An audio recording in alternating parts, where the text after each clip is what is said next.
Le balai des engins est incessant et forcément cela attire les curieux, riverains ou admirateurs de gros travaux. Ils viennent voir la construction de la Lino. Le chantier avait démarré début 2007, autant dire que cette Lino est attendue. Pour nous en tant que riverains, c'est super. Pour faire, je dirais, nord-sud, ça sera nickel chrome. On pourra sortir pas très loin de la maison, donc c'est que du bonheur. Les gros moyens sont utilisés, de quoi laisser admiratif.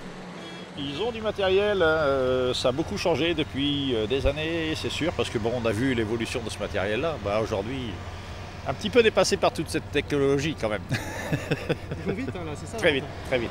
C'est impressionnant. Travaux pharaoniques par leur ampleur, mais surprenants par leur vitesse d'exécution. 20 semi-remorques apportent entre 2700 et 3000 tonnes d'enrobés par jour, un matériau composé à 40% d'éléments recyclés. Il est mis en forme et appliqué à une température de 165 degrés environ, un apport de chaleur pas forcément nécessaire aujourd'hui pour les hommes. L'étape de ce jour ne représente que la première couche du millefeuille qui compose le revêtement définitif. Il atteindra 24 cm d'épaisseur totale. Pour la première couche d'enrobé, donc la première couche de fondation, on aura fini mardi soir sur le tracé qui va de la rocade jusqu'à un petit peu avant le tunnel. Et à partir de mercredi, on redouble, on repasse la deuxième couche, pareil pour une semaine et demie. Et après, on fait la couche de liaison sur 6 cm de partout. Et après, il y aura une interruption qui va nous permettre de faire les aménagements extérieurs pour faire la couche finale un petit peu plus tard, aux alentours de septembre-octobre.